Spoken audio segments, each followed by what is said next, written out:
If you're a modern criminal, chances are you've used it to buy guns, drugs, and even launder money. Sounds dodgy. But high-profile institutions such as USAID and UNICEF have a different view. They think it could be a force for good, helping the poorest people in the world.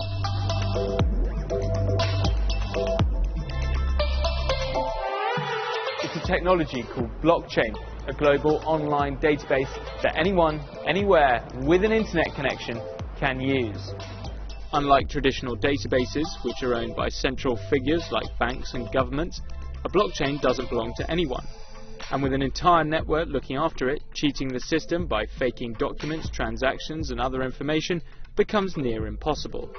Here's how it works. Blockchains store information permanently across a network of personal computers. This not only decentralizes the information, but distributes it too. So how can a multi-purpose online database whose users include criminals work for everyday use? How does it stay relatively hack-proof? The answer is blockchain's millions of users. They make it difficult for any one person to take down the network or corrupt it. The many people who run the system use their own personal computers to hold bundles of records submitted by others. The records are known as blocks.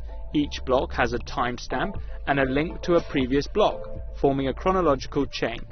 It's like a giant Google Doc with one key difference. You can view it and add to it, but you can't change the information that's already there. The blockchain enforces this by using a form of math called cryptography, which means records can't be counterfeited or altered by someone else. Blockchain's most famous application is Bitcoin. It's a digital currency that is created and held electronically, and you can send it to anyone, whether you know them or not. Bitcoin provides a level of anonymity we've not seen in modern times. That's because, unlike credit cards and PayPal payments, there are no middlemen such as banks and financial institutions asking for our personal information and home address.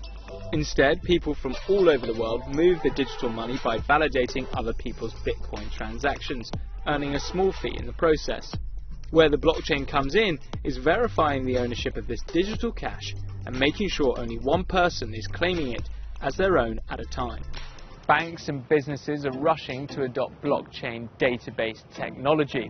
In a survey of 308 senior executives at US companies with $500 million or more in annual revenue, Deloitte found that 28% of respondents had invested $5 million or more in blockchain technology.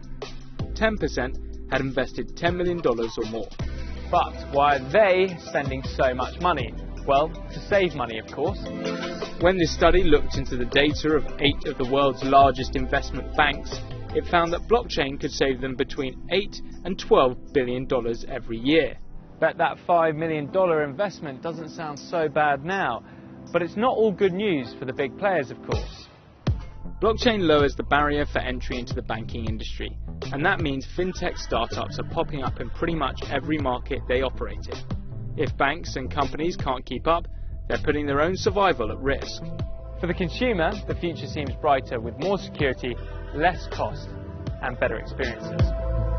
Yet, blockchain could be the biggest game changer for the poorest in society. The technology is open to people living in low-income countries or fragile states at risk of economic collapse. Take a farmer with a small plot of land which is then flooded. The paper copy of the deeds to his land is washed away, resulting in the farmer having no proof of owning the land. Or perhaps he does have a digital copy on a government database, but it is erased, altered, or even destroyed in a political coup. If the farmer had filed that deed on a blockchain, he could have avoided all these problems. Along with speeding up the flow of cash and providing a secure place to keep records, the benefits for the poorest in society are enormous.